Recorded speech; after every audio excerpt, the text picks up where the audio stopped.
Okay, here is lesson 2. It's about angles, polygons, triangles, and quadrilaterals.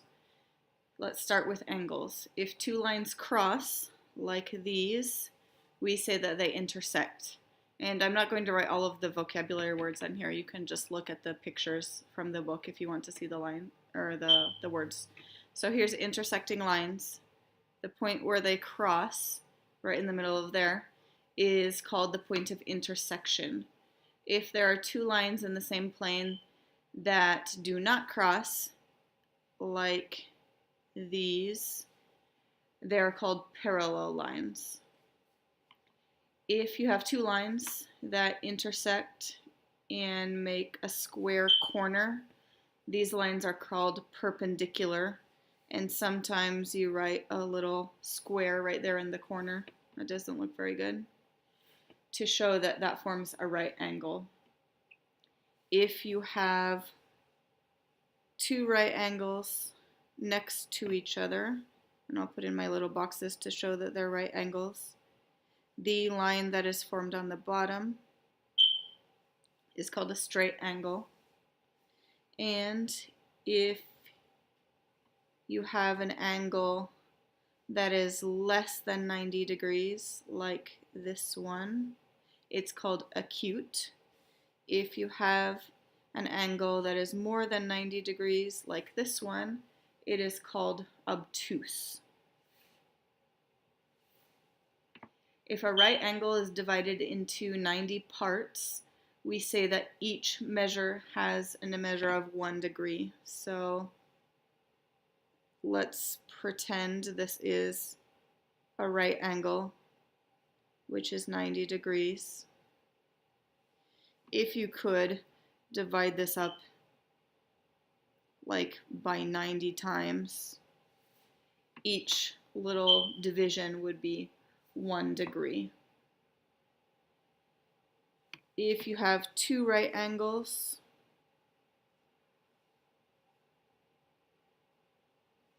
you of course know that one right angle is 90 and the other right angle is also 90 degrees, so altogether that is 180 degrees. Whoops, 80. And that is a straight angle. Then if you have four right angles together, 90, 90, 90, and 90, you see that you could make a circle. If you add up this 90 and this, and this, you would get 360 degrees, so that you can remember there are 360 degrees in a circle. Let's talk about polygons. A polygon is a special kind of geometric figure. The word polygon is formed from the Greek roots poly, which means many, and gon, which gone on, which means angle. So polygon means many angles.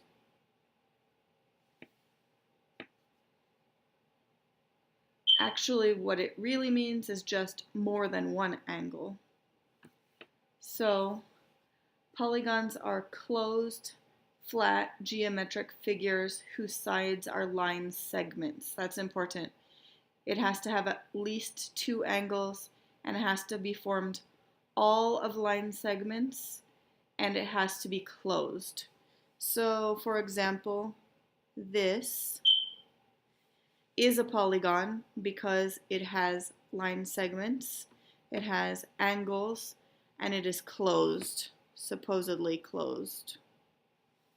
Okay, this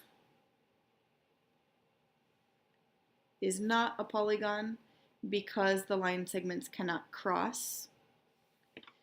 This, again, not a polygon because the lines cannot cross. This, not a polygon because it is not closed. Put in the reasons why it's not. And this, not a polygon because this right here, this curve, is not a line segment. So here are some more polygons. These ones are polygons. A triangle, 3 sides, 3 vertices. A quadrilateral, you can remember quad means 4. So any side with, any shape with 4 sides, no matter what it looks like, is a quadrilateral. A pentagon. Pentagon means 5. You could have a hexagon. 1, 2, 3, 4, 5, 6. Hex means 6. You could have, let's see if I can draw this. 1, 2, 3, 4, 5, 6, 7. Looks like a pair of shorts. Heptagon means 7. You could have an octagon, like a stop sign, I believe, or it could just be any shape with 8 sides. You can remember octo, like octopus, means 8. There are a lot more kinds of polygons. Here's some more vocabulary words. Let's just draw a random polygon here. A polygon is formed of sides and vertices. If it's 2 or more, it's called vertices. If it's just 1, it's called a vertex. And for every polygon, the number of sides always equals the number of vertices. So if we count here the number of sides, 1, 2, 3, 4, 5, 6, and we count the vertices, 1, 2, 3, 4, 5, 6, you see that they are equal. In the book on page 5, you can see some more polygons with how many sides they have and what their names are called. Some polygons that have more than 12 sides have special names, but we don't use them very often. Instead, we use the word polygon to tell the number of sides, or use the number of sides with the suffix gon. For example, if there is a polygon that has 42 sides, it could be called a 42gon. Now let's talk about some different kinds of polygons.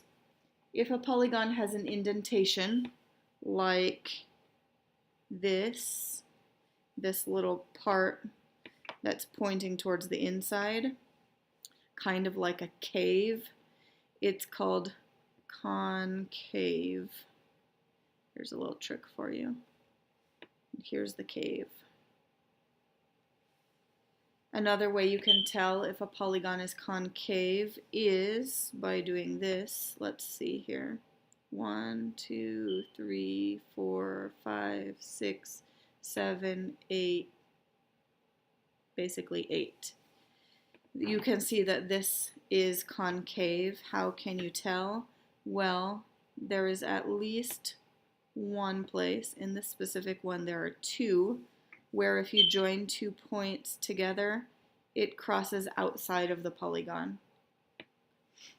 So that's concave.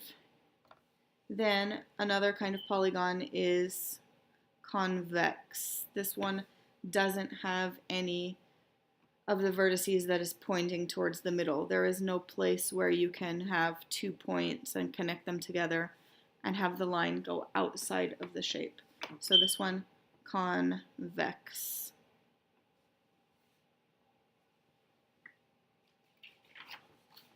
Now let's talk about regular polygons.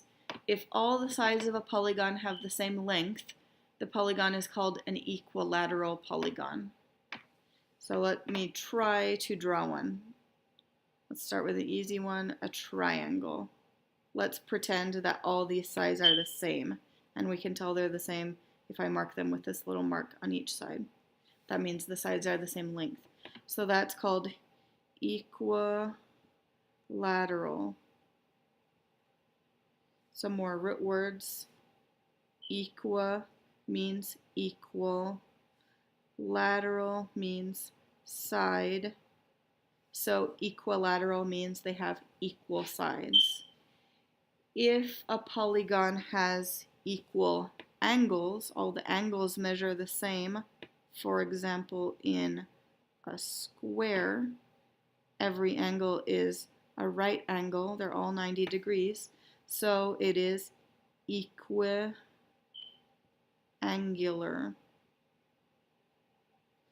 And again, equa means equal.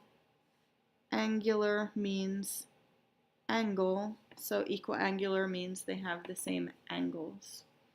If you have a polygon that has equal sides, pretend those are equal sides, and it also has equal angles, then it is called regular. So a regular polygon is equilateral and it is equiangular. So for example, some shapes that are regular, a regular triangle, if this was actually drawn right, all of these angles would be 60 degrees and all of the sides would be equal. You can have a regular quadrilateral. Remember, quadrilateral means 4 sides. So if these sides are all equal length and the angles are all equal to each other, this is a regular quadrilateral. We also call it a square. I don't know if I can draw this very well, but pretend these are all equal and all the angles are equal and equal. A regular pentagon, you can have regular hexagons, heptagons, octagons, etc. Now let's talk about triangles.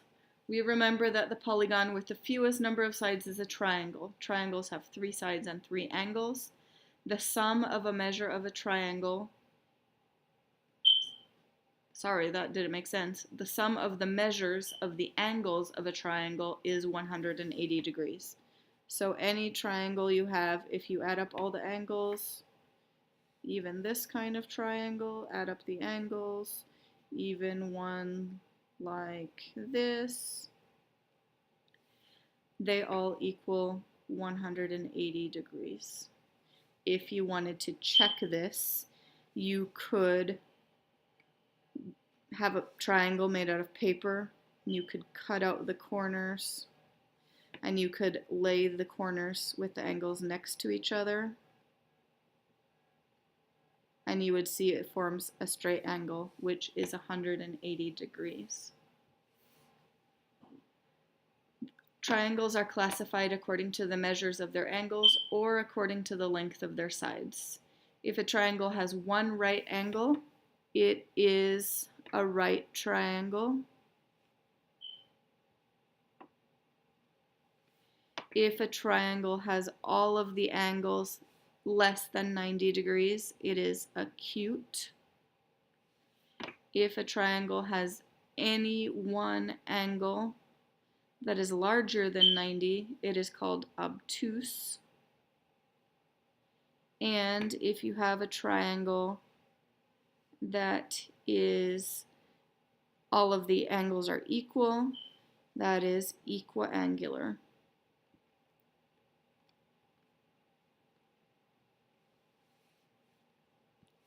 Triangles can also be classified according to the length of their sides. In Greek, there is another prefix, iso, which means equal. and skelos means leg. So if you put those together, you get kind of this word, isoso.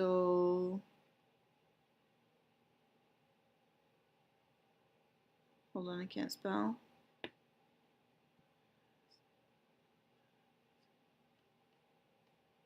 So it's kind of like iso and skelos, which means equal legs. So if you have a triangle that has two sides that are equal, two legs that are equal, it's called isosceles. If you have a triangle that has all three sides equal, it is called equilateral, like we just talked about. Equa means equal, and lateral means sides, so equal sides. And then there is another one that doesn't tell you why it's called that. If all of the sides are different, none of them are equal, it is called scalene.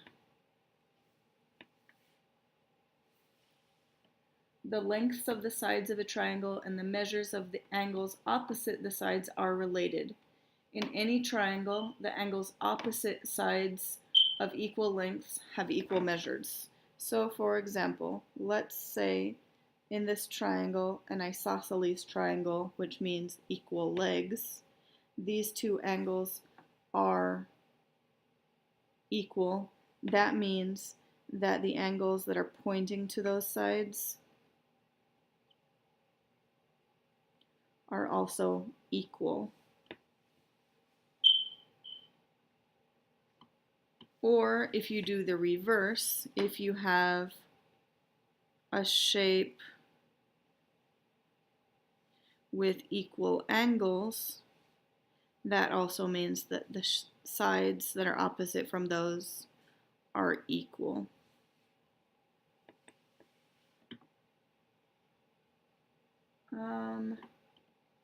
All three sides of an equilateral triangle have the same length. The angles that are opposite these sides have equal measures, so triangles that are equilateral are also equiangular.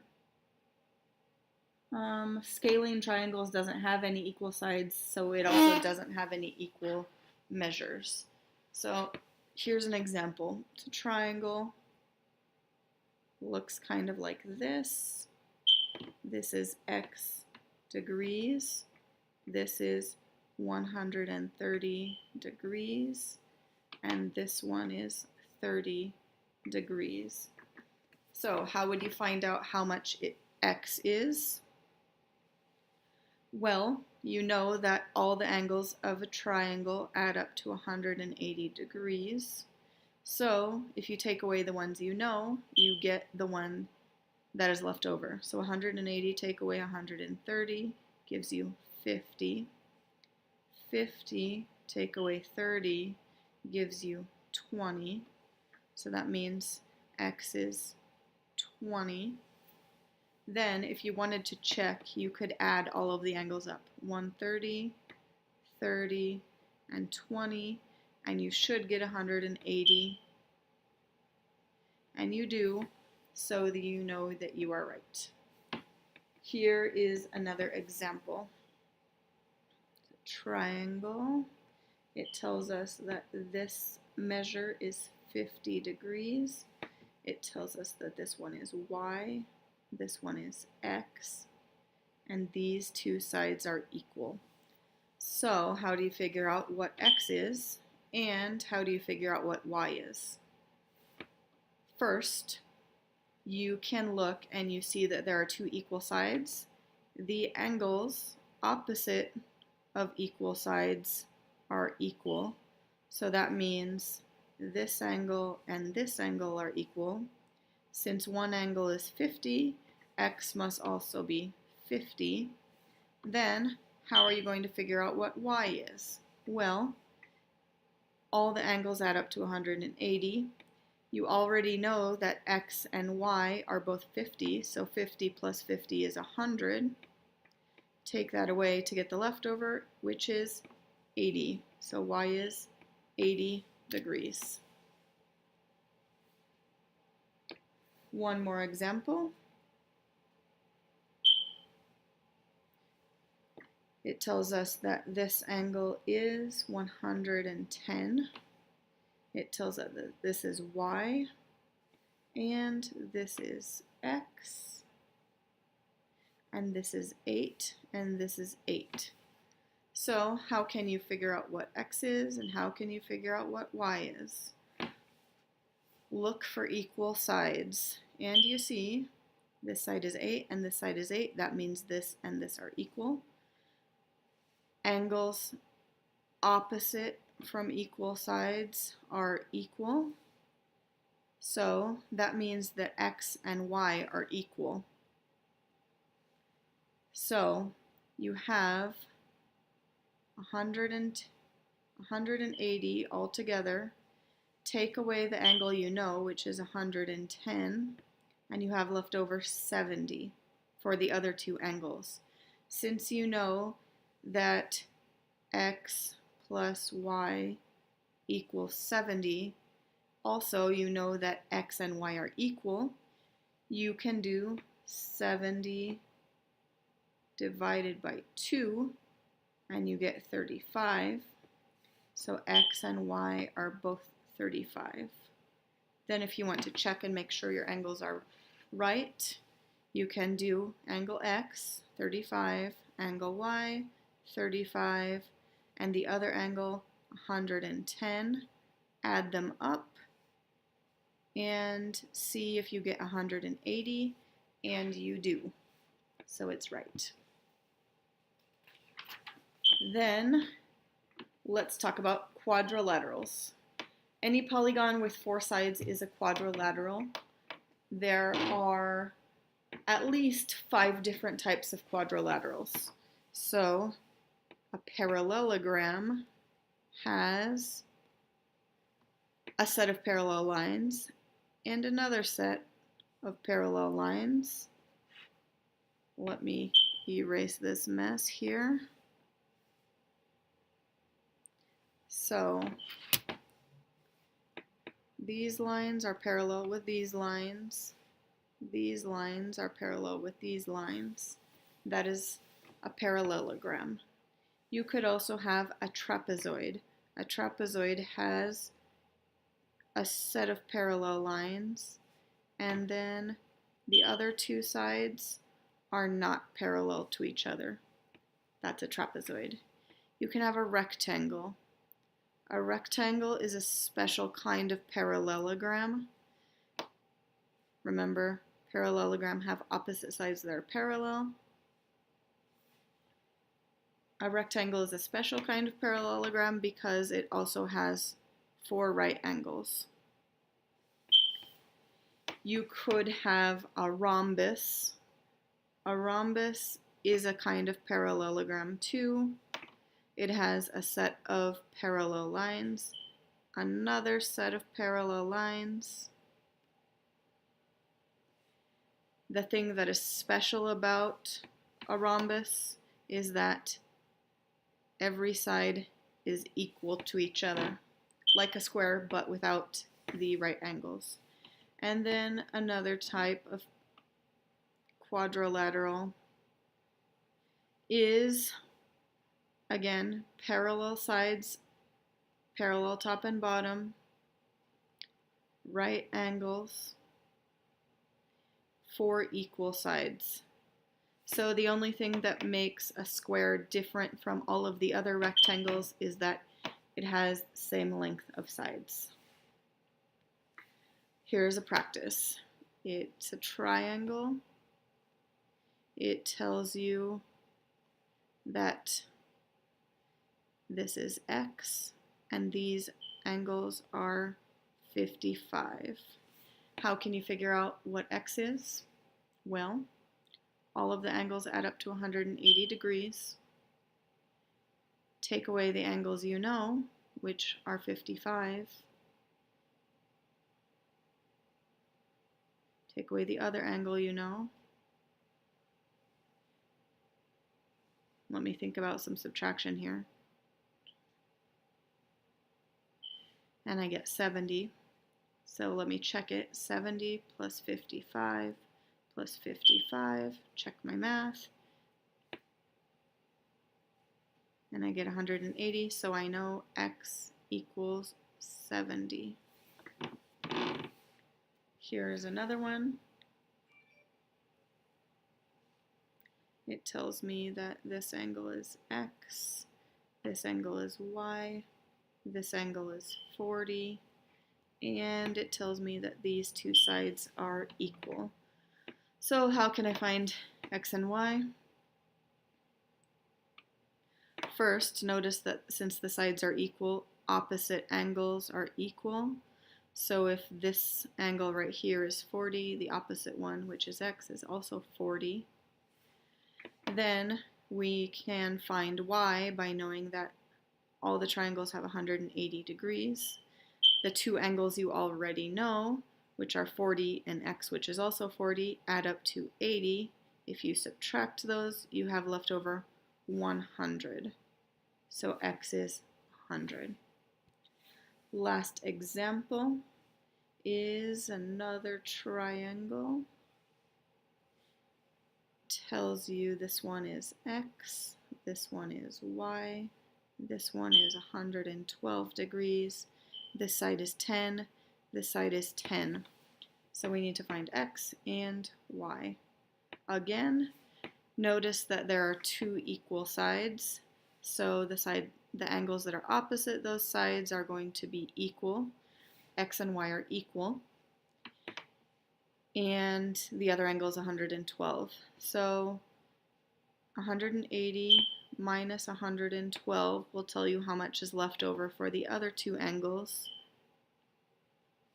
Then, since the other two angles are equal, you can do 168 divided by 2, and you get 84.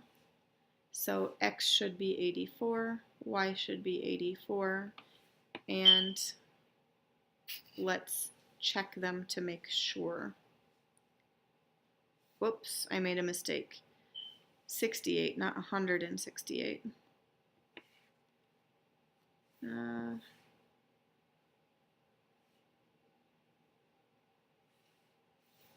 There we go. Okay, so 68 divided by 2, 34. 34, 34. And then to check them, 34 plus 34 plus 60. Man, I'm getting all messed up. 34 from x, 34 from y, the other angle 112. Add them up and see if we get 180. 4 plus 4 plus 2, 8, 10, 6, 7, 8, 1. And we do get 180. So that is all of the examples. Then do your problem set and send me the answers and I'll check them.